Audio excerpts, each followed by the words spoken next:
My name is Emily Carter, and I'm 33 years old. I woke up at 3:17 a.m. to the harsh glow of my phone screen. In an email subject line screamed, "Urgent financial discrepancy detected." My heart slammed against my ribcage as I stared at the message, a missing $25,000, 0 cents entry that could destroy a decade of work. I yanked on my navy blazer, its lapels still crisp from last night's client pitch, and sprinted through my apartment to the door. Outside, a relentless blizzard raged down 45th Street. Snowflakes pelted my leather shoes, step-a battle through waist-high drifts. My breath formed silent plumes as adrenaline surged. If I didn't resolve this before the 8:08 p.m. board meeting, my reputation at Lincoln & Co. would vanish like footprints in fresh snow. Thoughts spiraled. Had I accidentally deleted a row, or was someone sabotaging me? I replayed memories of last quarter's victory celebration, where I toasted a $10,000, 0 cents bonus with colleagues who now felt like strangers. In that frozen moment, adrenaline and fear fused into fierce determination. I would chase down every lost dollar until I reclaimed my career. Here's Section 2. Warm Past Connection. 1,000 words introducing Emily Carter's backstory, personal relationships, and early successes, laying the emotional foundation before the storm hit. Emily Carter, 33, financial analyst at Lincoln & Co., New York, NY. Fresh out of Columbia Business School with a master's in finance, I stepped through the glass doors of Lincoln & Co. on September 5, 2013, clutching my offer letter like a lifeline. The position, financial analyst, starting salary $55,000, 0 cents a year. The promise, a decade of breakthroughs. Back in Providence, Rhode Island, my hometown, fall foliage was just beginning here in Manhattan. The skyline burned gold in the late afternoon sun as I rode the express elevator to our 42nd floor headquarters. I remember the rush of excitement mingled with dread. This was my shot to prove that I belonged among Wall Street's best. The first weeks were a blur of orientation sessions and system training.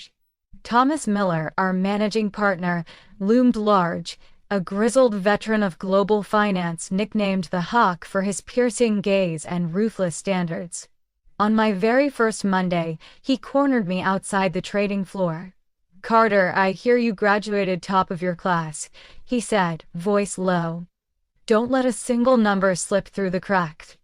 His words felt like both a warning and a challenge, one I burned to meet every single day. It was in that high-voltage atmosphere that I found my anchor, Sarah Week and Marcus Delgado, two fellow analysts who shared my late-night work ethic. Sarah, with her breezy laugh and encyclopedic knowledge of equity derivatives, would text me at 7 p.m. "Coffee break." Later, we'd crowd into a tiny Chelsea cafe, swapping stories of deal structures over almond lattes. Marcus, brilliant, intense, and perpetually in a sharp gray suit, became my confidant. At 24, he was already a lead on an emerging markets desk, but he treated me as an equal, inviting me to pore over spreadsheets and debate risk models until sunrise. By December 2013, our team had maxed out the company's holiday party budget, $10,000, 0 cents on catering, champagne, and a live jazz trio in a Soho loft. I still remember stepping onto the makeshift dance floor under twinkling Edison bulbs, clutching my glass of Prosecco as Sarah and Marcus led a group toast. "To freedom," she cheered. And to all-nighters, Marcus grinned, and that night, I felt invincible, certain I'd found my professional family. My first major project came in March 2014, a cross-brainer merger valued at $200,000, 0 cents in projected quarterly gains. I spent 12-hour days building discounted cash flow models and stress testing scenarios. When I finally presented to the senior partners, Thomas Miller remarked, Carter, your diligence turned this from a gamble into a sure thing. The board approved the deal unanimously, netting the firm $200,000, 0 cents in profit, and earning me a surprise stock bonus worth $15,000, 0 cents. I still have the vesting statement framed on my apartment wall, a tangible reminder that relentless effort pays off. Through it all, I carried a private promise when I was 9. My mother had told me, "Never let anyone else define what you're worth." She'd emigrated from Taiwan, scrimping and saving so I could attend elite schools. Every time I faced an intimidating deadline or a skeptical glance from a senior associate, I whispered her words under my breath. It grounded me, reminding me that my drive was never just for bonus checks but to honor her sacrifices. By mid-2015, I'd started budgeting for a penthouse in Brooklyn, my long-term dream. The spread I'd fallen in love with listed at $1,200,000, 0 cents at today's 4% mortgage rate. I'd be looking at monthly payments near $5,730, 0 cents. I drafted amortization schedules in Excel, factoring in property taxes and HOA fees, fantasizing about waking up to East Riverview. That spreadsheet became my personal North Star, a roadmap from cubicle desk to corner suite. Weekends blurred into hackathons. While most people slept, Sarah, Marcus, and I tinkered with a proprietary dashboard and interactive BI tool we designed to visualize client portfolio exposures in real time. Marcus coded the backend, Sarah crafted the visual templates, and I wrote the user experience guide. On a rainy Saturday in July 2015, we demoed it to Toma. He stared at the screen as data points danced across the interface, then turned to me and said, "This could be our next product line." His eyes gleamed. In that moment, I realized raw numbers could be art if you knew how to paint with them. By the time I hit my 2-year anniversary at Lincoln & Co., I'd more than doubled my salary to $120,000, 0 cents. I traded that cramped Chelsea studio for a sunlit one-bedroom in Williamsburg with exposed brick and a kitchen island for weekend brunches. Friends from college visited, marveling at my view of the Manhattan Bridge. Over our cadre toast, I'd spark a conversation. "Did you know our last hedge returned 18% above benchmark?" Real-time risk visualization made the difference.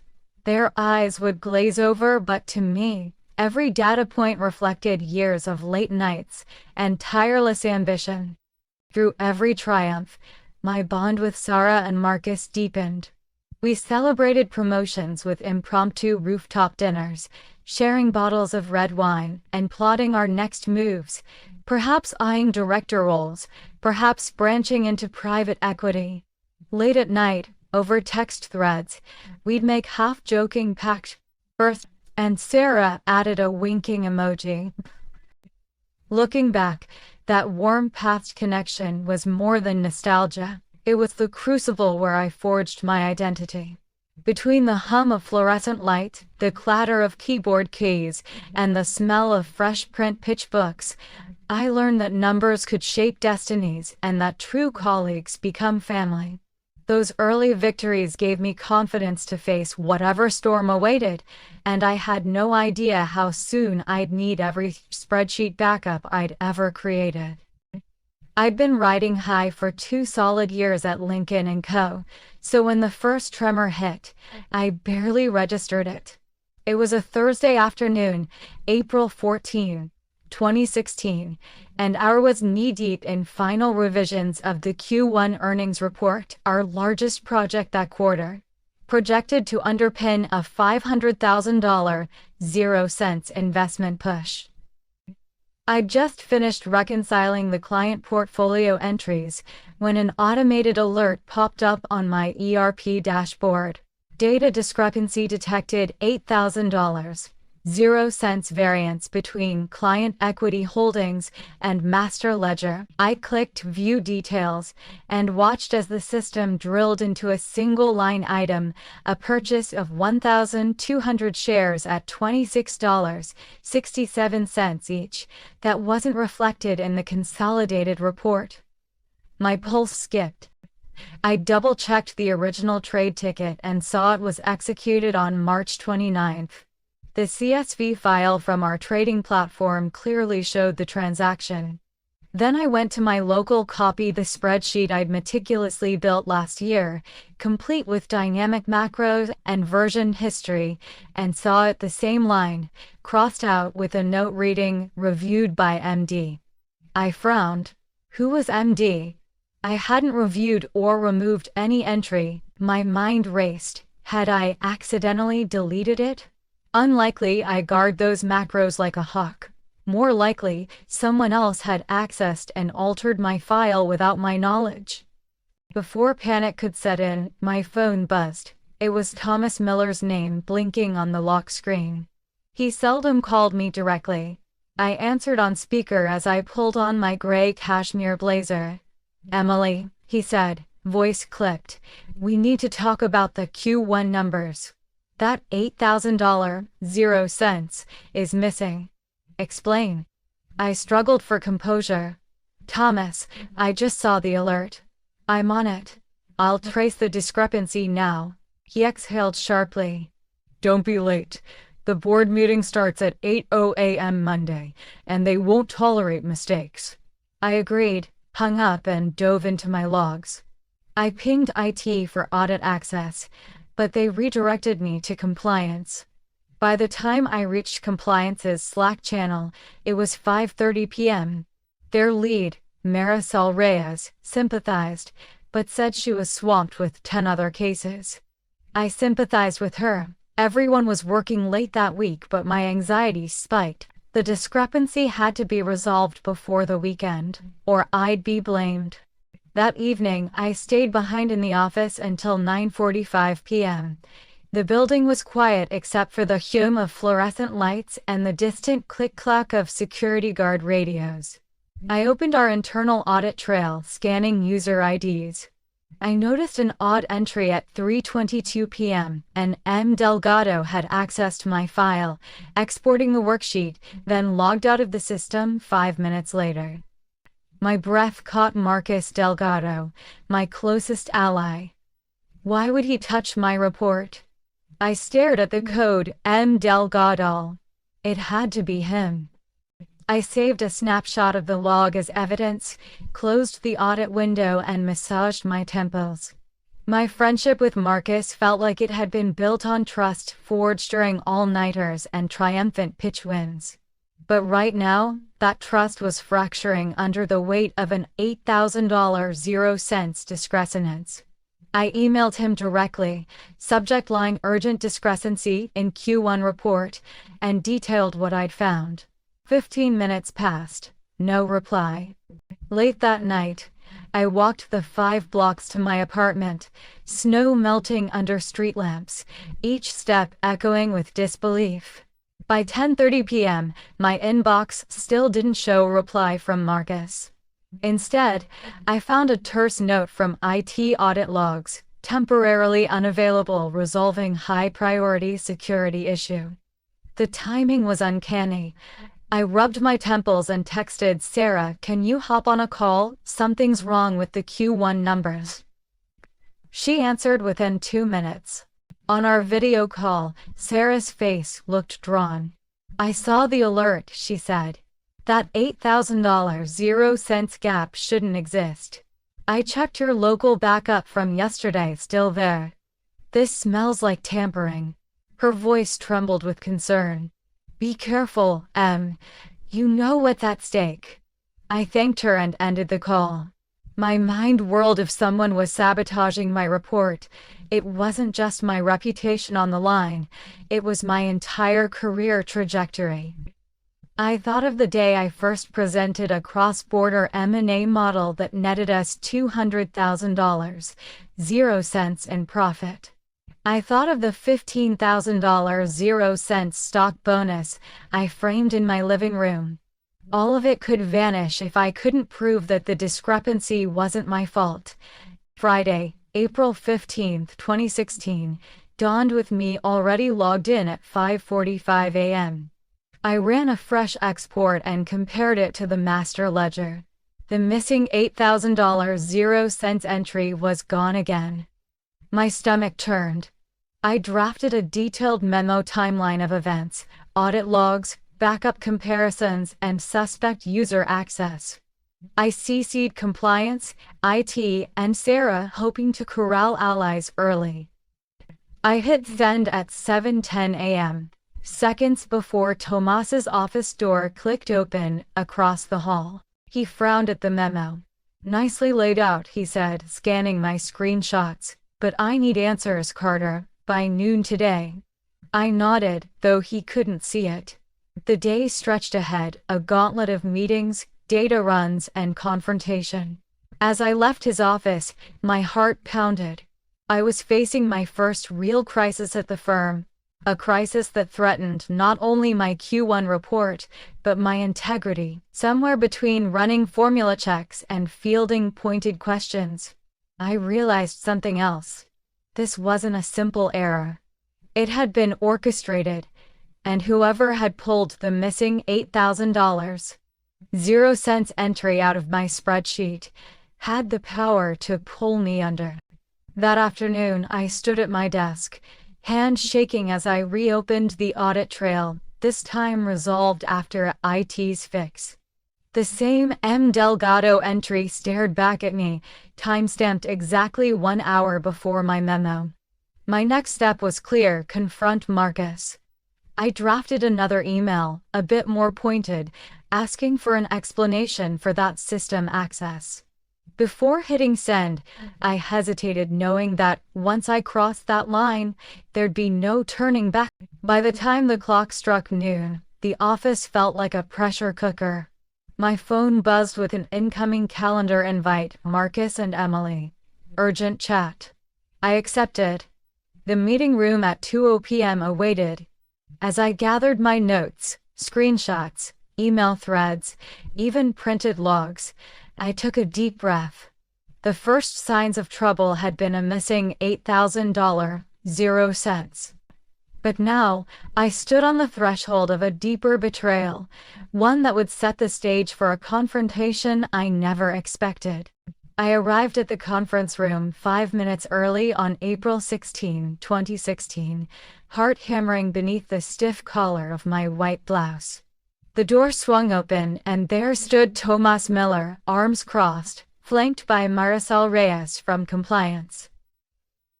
Marcus Delgado lingered near the glass wall, shoulders hunched inside his charcoal suit. I gripped my printout screenshots of audit logs, export timestamps, and email chains as if they were armor. Thomas's voice cut through the silence. "Emily, please sit." He motioned to the only empty chair at the oval mahogany table. Marcus and Marisol took the others. The overhead lights cast a harsh glow, amplifying the tension. Thomas cleared his throat. "We've reviewed the discrepancy in the Q1 report. Emily's evidence shows a data modification under Marcus's credentials." "Marcus? Your explanation?" Marcus's jaw tightened. He swallowed and met my gaze for the first time. "I accessed Emily's spreadsheet intentionally," he began, voice low. "But I wasn't sabotaging her. I thought I was protecting her, protecting us all." Marisol shifted in her seat, pen poised over her notebook. "Protecting her how?" "The logs are clear at 3:22 p.m. on April 14. You exported the equity holdings worksheet and removed the $8,000 0-cents purchase of 1,200 shares. Then you re-uploaded the modified file." Marcus ran a hand through his hair. "There was a duplicated entry in the system. The same trade ticket appeared twice, once in the daily export, once in the master ledger. That would have inflated our exposure report and triggered compliance flags. I panicked, thought I'd fix the duplication before Emily noticed and escalated. I swallowed hard. A duplication would have shown up to any careful analyst. You bypassed me instead of asking a question, Mark. You took away my chance to clarify. Thomas leaned forward, gaze fixed on Marcus. Why the subterfuge? Why not talk to Emily? Why hide your actions?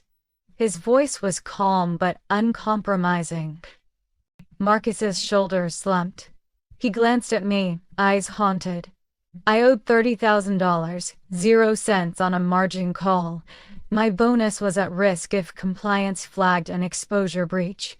I thought if I corrected it quietly, I'd save face and save my finances. A stillness fell. Marisol's pen tapped softly against her pad. Personal debts create conflicts of interest, she noted. Editing another analyst's data to shield yourself from financial harm violates our code. It undermines data integrity. Thomas exhaled. Marcus, by covering up this discrepancy, you gambled with Emily's career and the firm's reputation. Data integrity is non-negotiable. Effective immediately, you are suspended without pay, pending a full investigation. You will vacate your desk by end of day. Marcus's eyes flicked to me, guilt and regret warring in their depths. He nodded once, stiffly, and rose. Thomas signaled security and 2 officers appeared in the doorway. Marcus offered a trembling "I'm sorry, Emily," then followed them out. As the door clicked shut, I realized I was trembling too, though from relief rather than fear. Thomas turned to me. Emily, your diligence exposed this breach. Compliance will audit your report as the source of truth. I need a clean, verified version on my desk by 10 a.m. tomorrow. Sarah will assist you. I nodded, voice catching. Thank you, sir. My throat felt raw, but beneath the exhaustion glowed a fierce vindication my integrity had held firm under betrayal. Marisol gathered her notes.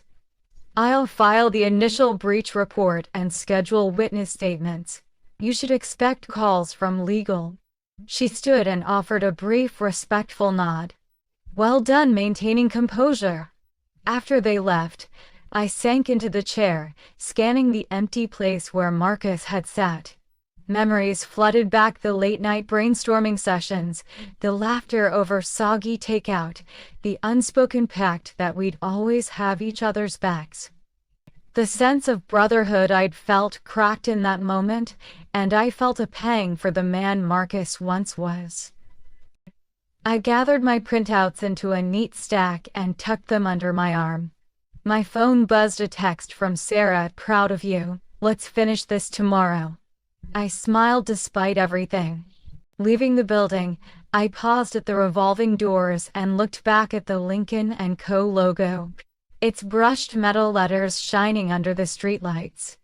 The betrayal had been a knife to my reputation, but exposing it had shown my colleagues and myself what I was truly capable of. That night, I slept fitfully, dreams haunted by flickering spreadsheets and echoing silence. But when dawn broke over the East River, I felt something new. A steely resolve tempered by hard lessons. Trust is a fragile bond. Once broken, it cuts deep, but the unwavering pursuit of truth can restore it, forging a foundation stronger than before. As I stood at my desk the next morning, plotting the final corrections with Sarah, I realized this was more than a victory.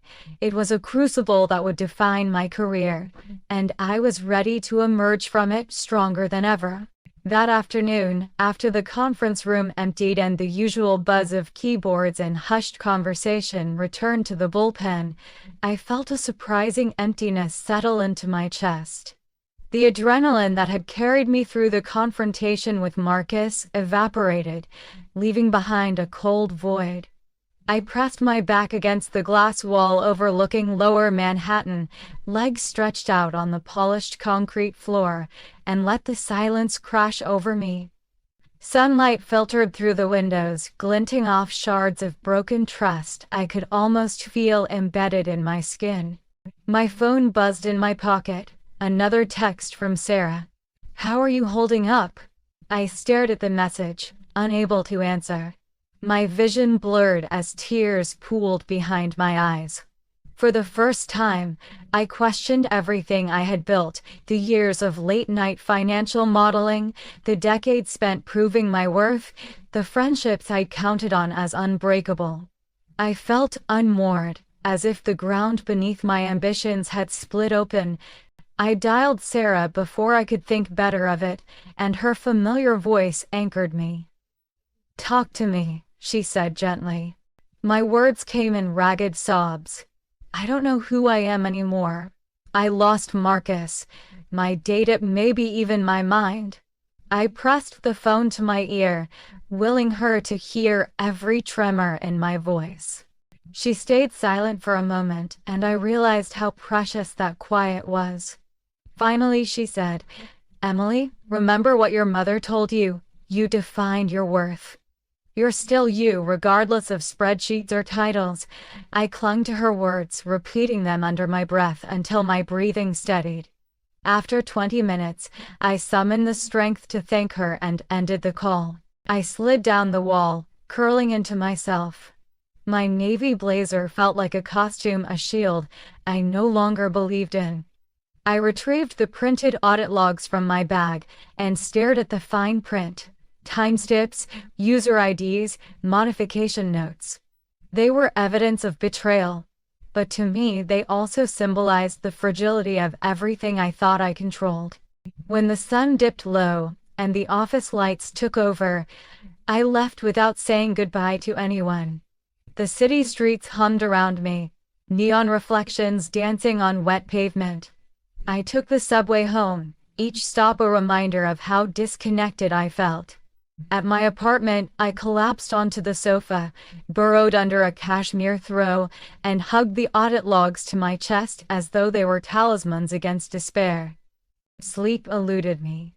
At 2:12 a.m., I poured 2 fingers of bourbon into a glass, the amber liquid offering a fleeting reprieve.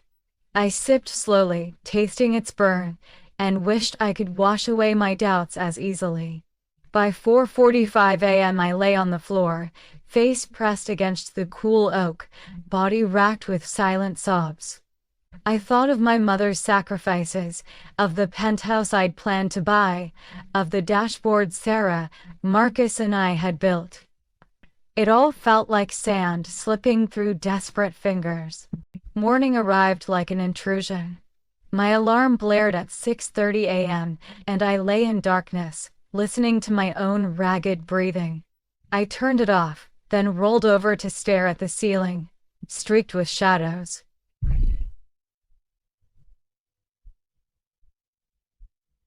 At 9:00 a.m.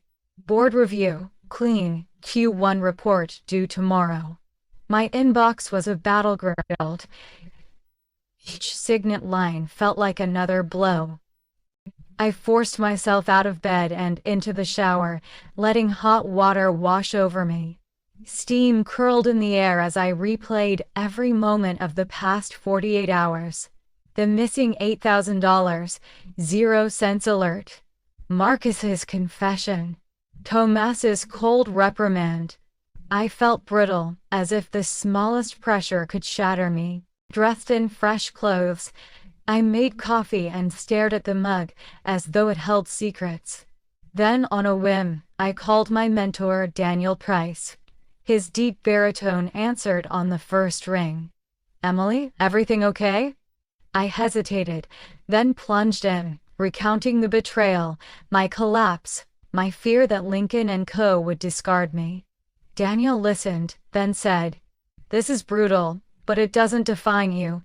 You're a force. Your work on that M&A deal, the dashboard prototype, the stock bonus you earn, evidence, people, and talent are on your side." His words kindled a small spark. He reminded me of my victories, turning a $200,000 0 cents profit on that cross-border merger, building real-time risk models, mentoring junior analysts. You have footing, he said. Lean into that. Use your proof. You'll rebuild. I thanked him, feeling a cautious warmth spread through my chest. I hung up, determined to follow his advice.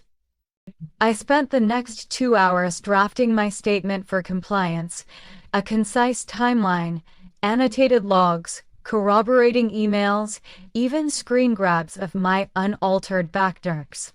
Each keystroke felt like digging a tunnel out of darkness. My fingers shook, but I kept typing. At noon, Sarah joined me at our favorite cafe. She slid into the seat opposite, green juice in hand. "How are you feeling?" she asked, eyes full of concern. I sipped my coffee and met her gaze. "Better," I said. "I have a statement ready. It's not perfect, but it's me owning every detail." She smiled, relief washing over her face. "You're stronger than you know." She raised her glass. "To you, Emily." I tapped mine against hers, letting the clink of glass be a promise of what could come next. That evening, I laid out my materials for tomorrow's interview: 5 copies of logs, printed emails, a timeline charted in color. I reviewed potential questions. Why didn't you notice the discrepancy sooner? What led you to suspect Marcus? I prepared honest, concise answers.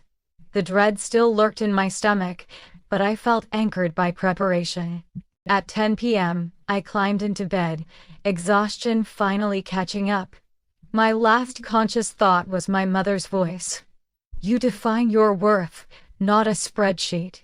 I held on to that truth as I drifted off, allowing myself one night of rest, because I knew tomorrow I would need every ounce of strength to face the fallout and begin rising again. After the draining interview with compliance and the board's cold stares, I returned to my desk, determined to turn despair into action. Sarah's message flashed on my screen. "Meet me at my apartment at 7:00 p.m. We'll make a plan." By the time I tapped out "I'm in," adrenaline hummed through my veins again, this time fueled by purpose rather than panic. At 7:00 p.m., I found Sarah in her loft, overlooking the East River, the living room scattered with legal pads, open laptops, and half-empty mugs of chamomile tea. She greeted me with a hug and a firm stare. "No more hesitation, Emily. Tonight we build your defense." We cleared a spot on her glass coffee table and began by pulling up my personal backups on my encrypted external drive. My original unaltered Q1 spreadsheet sat there, untouched since I created it. Seeing those raw files, complete with my handwritten notes in the margins, gave me the first glimmer of hope. I still had proof of my original work. Next, we drafted a formal email to Raj Patel in IT, politely requesting a full export of the audit logs for the 2 weeks surrounding the discrepancy. Sarah, who had collaborated with Raj on our interactive dashboard, mentioned their rapport. Within 90 minutes, the logs arrived in my inbox. We dove into them immediately, highlighting every entry associated with M. cross-rephrasing timestamps against my version history. In moments, we extracted the critical segments that proved someone else had accessed and modified my file. Sarah exported our findings into a concise PDF titled Forensics Timeline Emily Carter Q1, complete with annotated screenshots and date-stamped logs. Holding that document felt electric evidence I could present to compliance, legal, and the board itself. As midnight approached, Sarah brewed a fresh pot of herbal tea and suggested we loop in my mentor, Daniel Price. He answered on speaker at 12:02 a.m., and we walked him through our forensics timeline. Daniel's baritone voice rumbled with approval. "This is airtight," he said. "You need legal backup next." He recommended Helena Cho, a finance industry attorney specializing in internal investigations. He coached us on crafting the outreach concise, factual, and respectful of corporate protocols. I emailed Helena at 12:17 a.m., attaching our forensics timeline and a brief cover note. By 1:03 a.m., her assistant confirmed a $5,000 0 cents retainer for an initial consultation, funds I'd need to draw from my emergency savings, earmarked for a Brooklyn penthouse down payment.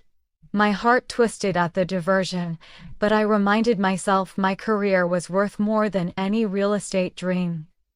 The next morning, April 18, I arrived at Lincoln & Co. at 7:00 a.m., 2 hours before my usual start. I cleared my calendar, dedicating the day to case building. Helena and I connected via video at 9:00 a.m., and I presented the forensics timeline alongside the raw logs and my untouched backups. She guided me through outlining our legal strategy, formal demand letter requesting suspension reversal, pending investigation, and preservation of all digital. Independent audit engaging a third-party forensics firm to review system integrity. Board brief summarizing findings in a 2-page deck for the full board. No dense jargon, only clear evidence. By late morning, Helena and I had drafted the demand letter. Sarah coordinated with compliance to ensure our request followed internal protocols. I kept Thomas Miller informed of non-since-then developments, that an independent audit was imminent, and that I was collaborating with legal. The atmosphere in the office began to shift. Whispers about scheduling an external review circulated the corridors, and colleagues who had once avoided my gaze now offered discreet nods of support. On April 20, a terse memo appeared on our internal newsfeed. Independent investigation initiated. Emily Carter's suspension lifted pending outcome. My heart leapt. I was free to work, but the stakes had never been higher. My first assignment: deliver a clean, verified Q1 report by 8 p.m. the following Monday. I plunged into reconstruction mode. Sarah and I methodically rebuilt the report from my backups, verifying every formula, every cell, and every linked diastat. We ran cross-checks, stress tests, and version comparisons until there was zero doubt about the report's integrity. Each corrected line, each verified number, solidified my confidence. Late that Friday evening, as I uploaded the final version to the board portal, a sense of calm washed over me. The recovery spark had done more than restore my professional standing. It had reminded me of my own resourcefulness and tenacity. I had transformed panic into strategic action, betrayal into documented evidence, and isolation into a network of allies.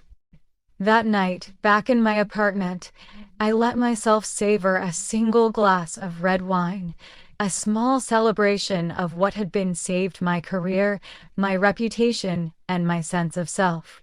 Tomorrow I would face whatever came next with renewed resilience, knowing that the flame of recovery I'd ignited would fuel me through every challenge ahead. By Monday morning, April 20, 2016, I felt a fierce anticipation humming beneath my skin. The independent audit had begun, my suspension was lifted, and an urgent clean Q1 report was due at 8:00 a.m. But more than that, I sensed the moment had come to shift from defense to offense, to turn the tables on those who'd tried to bury me. I arrived at my desk at 5:45 a.m., greeted only by the steady hum of the overnight data server. Sarah was already there, perched on a stool in front of our shared workstation, eyes bright behind her glasses. "Ready?" she whispered, sliding a fresh mug of black coffee across the desk. I nodded, steeping in her confidence. Our first move was tactical: build a concise, persuasive board brief to accompany the clean Q1 report. Helena Cho's demand letter had stipulated a 2-page executive summary of our findings. This deck would be it. We opened PowerPoint and titled Slide 1, Q1 Discrepancy and Forensics Findings. In bullet points, we laid out incident overview, missing $1,000, 0 cents purchase entry on April 14, 2016. Authorized access audit logs confirm M. Delgado credential accessed and modified Emily Carter's Q1 spreadsheet at 3:22 p.m. Motivation personal margin call debt, $30,000, 0 cents, and fear of bonus forfeiture. Risks data integrity breach, reputational harm, compliance violations. Sarah formatted each point to fit neatly, adding subtle corporate blue accents. I imported screenshots from our forensics timeline PDF, cropping them to highlight timesteps and user IDs. On slide 2, we detailed the corrective actions and recommendations restore original data implement. Process controls, ensuring that only the data owner can edit critical spreadsheets without dual control. Independent audit outline scope and timeline for third-party forensics investigation. Disciplinary measures recommend suspension and potential termination for unauthorized access, plus training modules for all analysts on data governance. Technical safeguards. Introduce version control system and automated change notifications for key reports.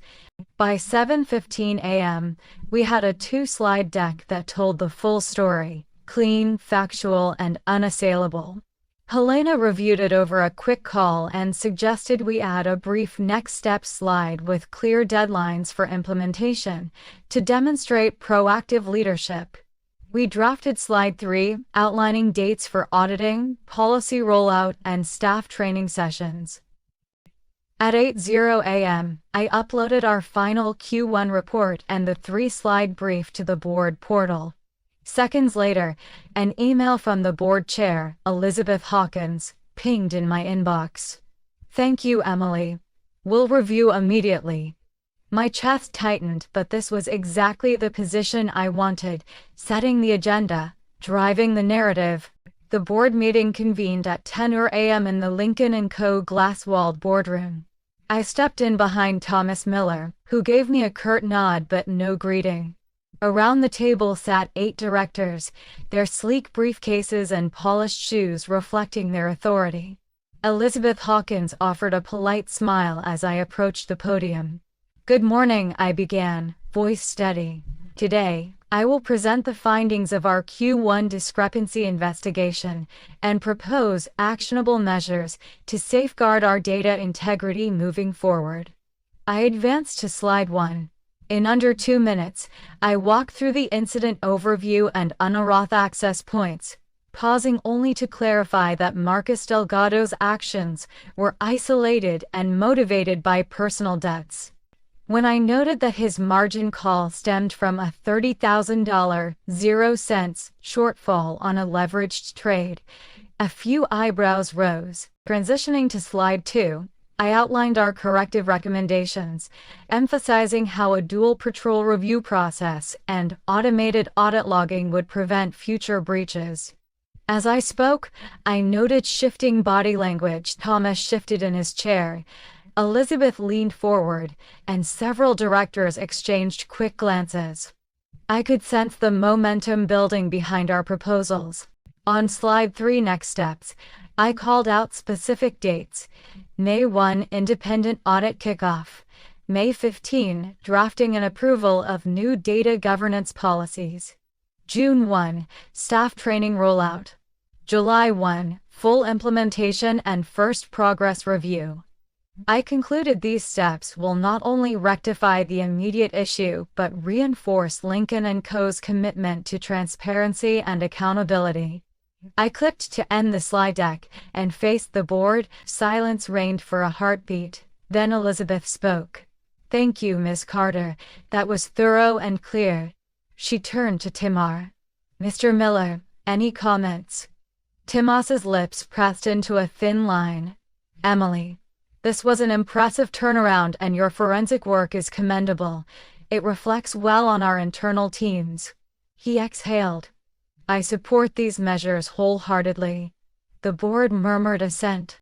Over the next 20 minutes, directors discussed nuances. One asked about potential cost implications of new software controls. Another inquired how we'd measure compliance training effectiveness.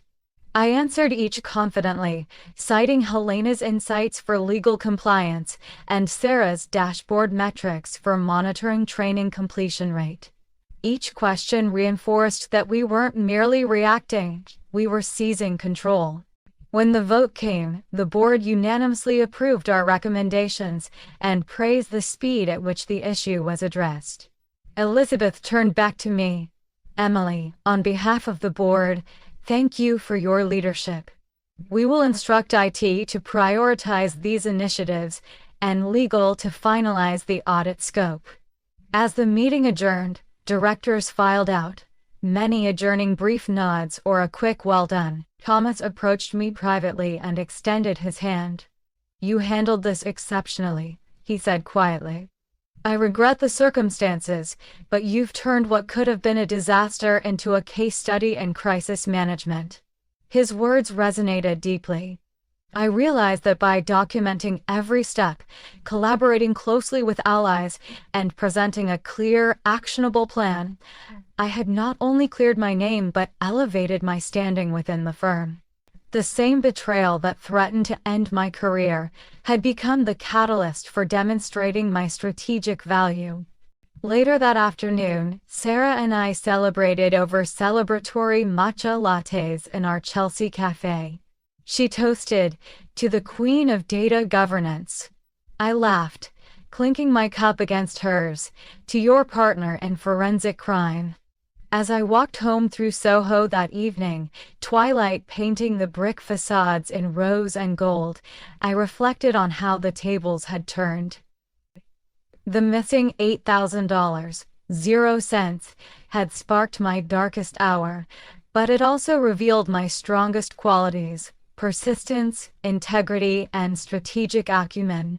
I'd reclaim my narrative, transforming victimhood into victory. Tomorrow, I'd draft a personal memo to the firm's leadership, outlining lessons learned and offering to lead a broader risk management initiative. But tonight, I simply breathed in the city air, confident that I'd proven something far more valuable than a clean spreadsheet that even under fire, I could steer the course, protect my reputation, and emerge stronger than before. While my main battle centered on reclaiming my own data, a parallel narrative unfolded behind the scenes: Marcus Delgado's personal crisis and a broader lesson on digital forensics. Marcus, once my closest ally, had quietly accumulated a $20,000 0 cents margin call after a leveraged equities bet turned against him in late March. He mentioned market volatility in passing but never shared the full story of his mounting debt. By early April, every tick in the closing price felt like a countdown to disaster. He was terrified of losing his bonus, which he needed to cover the loan. When he spotted the duplicated $8,000, 0 cents entry in my Q1 spreadsheet, panic overtook judgment. Believing he was protecting our team, he exported my file, deleted the entry, and re-uploaded a modified version instead of raising a flag through proper channels. Two clear insights emerge from this side story. First, personal stakes can warp professional decisions. Marcus's fear of financial ruin led him to bypass reporting protocols and directly edit critical business data, an unforgivable breach in any regulated environment. Second, it underscores the power of systematic digital forensics. By leveraging audit logs, version-controlled backups, and metadata, I was able to reconstruct an exact timeline of events, log analysis, extract user access records to identify every modification, your version control, maintain immutable backups with automatic version histories, metadata examination, analyze file properties and email headers to validate actions, timeline reconstruction, correlate all data points chronologically from original entry to unauthorized edit to final detection. This methodology is now a best practice in our firm's internal investigation. It transforms opaque discrepancies into transparent case studies, preventing small oversights from snowballing into career-threatening crises. For junior analysts, the takeaway is vital. Always secure your environment, document every change, and be fluent in forensic tools. Proactive measures like automatic change alerts and dual control edits fortify data integrity and guard against both malicious intent and honest mistakes. As for Marcus, his suspension and mandated compliance training highlighted the necessity of transparency over unilateral solutions. His downfall became a teachable moment across Lincoln & Co., leading to mandatory forensic training sessions for all employees. In the end, the trust once shattered by a single misguided act was slowly rebuilt on the pillars of accountability and rigorous process proof that even the deepest betrayals can lead to systemic improvements when met with clarity and resolve. Marcus Delgado's suspension was supposed to be the end of his story, but in truth, it was only the beginning of his fall from grace. Word of his unauthorized data edit spread quickly through Lincoln & Co.'s corridors. By late April, whispers of his margin call scandal, the $30,000 0 cents debt that had driven him to compromise our Q1 report, had reached every desk, even the trading floor, where risk managers tutted at the word conflict of interest. On April 21st, I arrived at the office to find a terse memo from Human Resources pinned to the bulletin board: Marcus Delgado employment termination, effective immediately, recovery of erroneous gains and disciplinary action underway. My stomach knotted as I read it. Despite everything, Marcus had been like a brother. But I knew that upholding integrity meant no exceptions, especially for former friends. That afternoon, I met with Karen Whitmore, the head of HR, and Marisol Reyes from compliance in her office. The leather chairs felt stiff beneath me as Karen cleared her throat. "We have calculated the financial impact of Marcus's actions," she said, sliding a printed spreadsheet across the mahogany desk. "He must repay $8,000 0 cents to the firm for the altered entry, plus an additional $22,000 0 cents in lost bonuses, compliance penalties, and legal fees. Total due $30,000 0 cents. I glanced at the numbers. They matched the debt he'd claimed, but now they were crystallized as liability to Lincoln Cum personal accounts under company policy. Legal has initiated civil proceedings to recover the balance should he fail to pay." Meanwhile, the board's independent audit report delivered on April 28 confirmed systemic weaknesses that had allowed unauthorized edits. It called for disciplinary review of not only Marcus, but also any senior members who had failed to detect or report the breach. Within days, an internal investigation letter arrived on Thomas Miller's desk, citing his oversight in failing to enforce dual control safeguards. On May 3, the board convened a hearing to consider Thomas's role. I sat in the audience gallery, heart pounding, as Thomas, usually so unflappable, stood before the directors.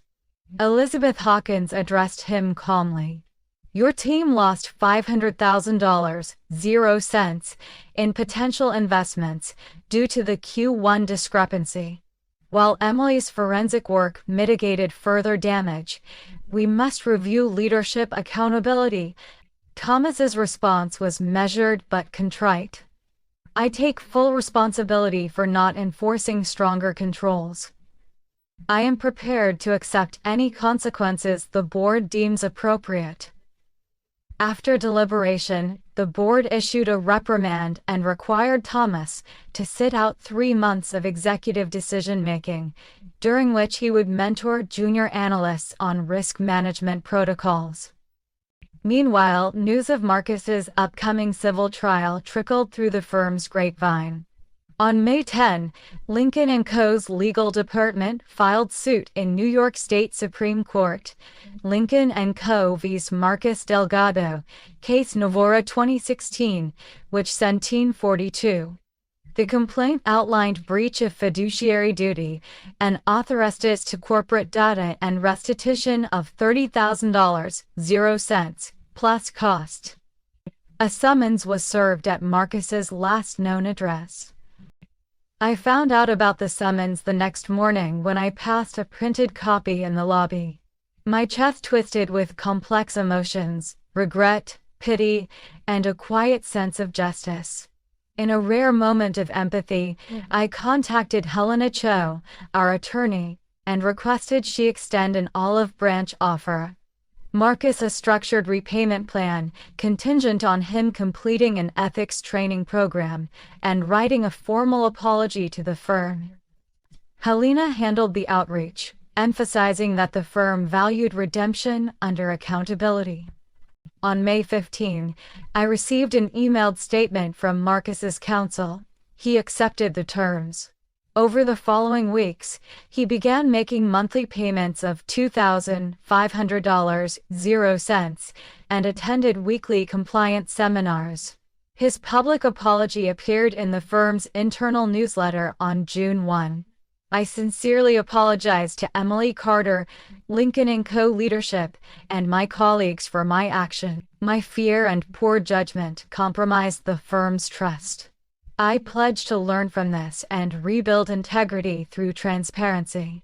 By June 30, Marcus had satisfied the $30,000, 0 cents, obligation. HR confirmed his file was cleared of any outstanding debt, though his employment record now bore a permanent note. He would not be rehired, but the firm agreed to provide a neutral reference confirming only his dates of service. As for Thomas, he returned to decision-making in September, now publicly advocating for the dual-role policies I had proposed. In the board meeting on October 5, he credited my initiative as a turning point for our risk culture, an acknowledgement that felt like the final piece of justice served. In retrospect, Marcus's downfall became more than personal retribution. It was the catalyst for firm-wide reform. The human cost was real, a once promising career cut short, friendships irrevocably altered. Yet it also demonstrated that accountability, when applied consistently, fosters a culture of vigilance and trust. I walked past HR's office on the morning of July 1st and saw the forensics timeline poster pinned on the wall, a simplified flowchart for new hires. Its presence was a reminder that even in betrayal's aftermath, lessons endure. Marcus's story ended not in silence, but in a rigorous system designed to prevent his mistakes from ever happening again. And though I carried the ache of lost friendship, I took solace in knowing that my integrity, had prevailed. By early July, the echoes of the Q1 crisis had faded into firm policy at Lincoln & Co. My clean report and forensic evidence had not only restored my reputation, but sparked a cultural revolution in how we handled data integrity. On July 8, I stood before a packed auditorium of new hires, senior analysts, and partners for a seminar targeting untangle pressure. The title wasn't hyperbole. It was born from months of audits, policy drafts, and compliance training rollouts, and from my own journey through betrayal, collapse, and recovery. I opened with candor. Numbers don't lie, but people do. And when they do, systems must stand guard. A hush fell as I recounted the missing $8,000, 0 cents entry, the moment I discovered unauthorized access, and the months I spent rebuilding my career. I emphasized collaboration over heroism, how Sarah's unwavering support, Helena's legal expertise, Daniel's mentorship, by spotlighting every ally, I underscored that no one survives a crisis alone. Next, I unveiled the pillars of our new data governance framework: dual control review. Every critical spreadsheet now requires 2 authorized signatures before change. Automated change alerts, real-time notifications for edits to key reports, delivered to both analysts and compliance. Immutable version backups, hourly snapshots stored off-site, ensuring that no single user can overwrite history. Mandatory forensics training, quarterly workshops led by our forensic partners, teaching analysts how to trace and prevent tampering.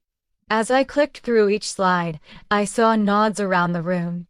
Even Thomas Miller, seated in the front row, leaned forward, his usual stoicism replaced by genuine interest. When I finished, the applause was warm but measured. Professionals, recognizing that they were witnessing a genuine shift in corporate culture.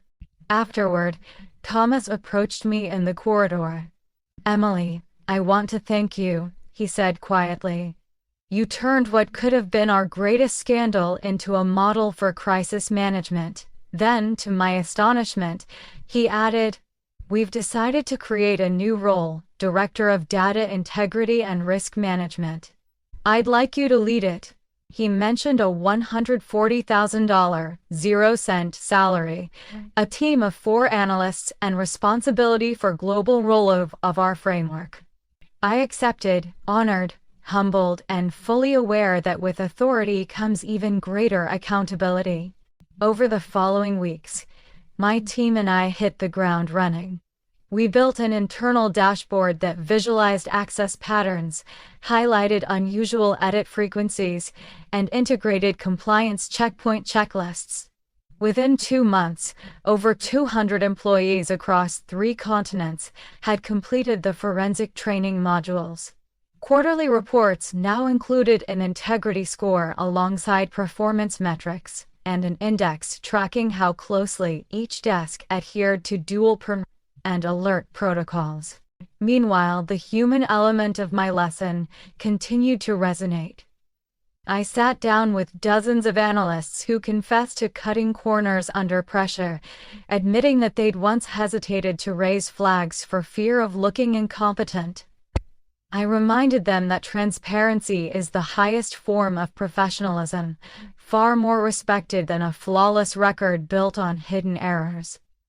But the most profound lesson came when I reconnected with Marcus outside firm-mandated sessions, over coffee at a quiet Brooklyn cafe. He'd completed his restitution, attended ethics seminars, and written a formal apology published in our internal newsletter.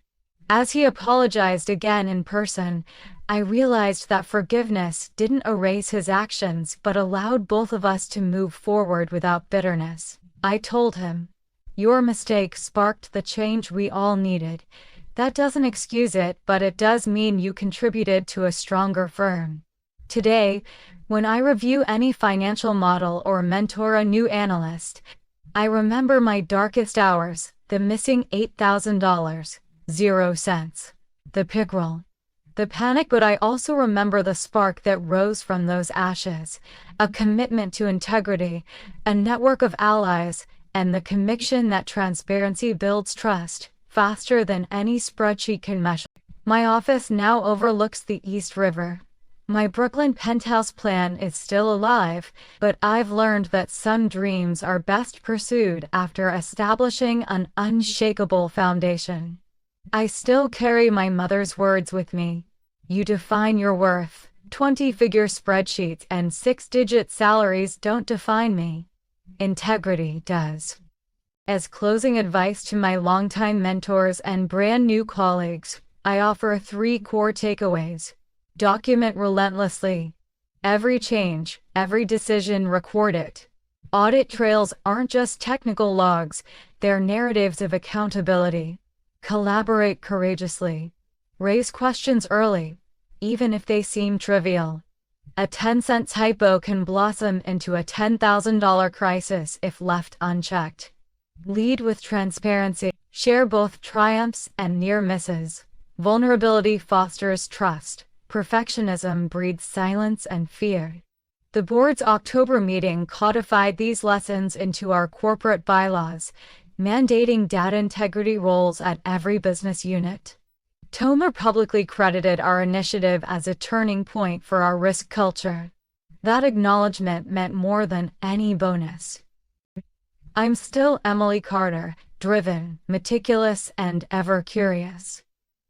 Now I carry something more, the knowledge that every crisis holds a lesson, and every lesson can be shared to prevent the next. And as I look out at Manhattan's skyline from my new corner office, I know I've earned my place, not just by numbers, but by the strength of character those numbers reveal.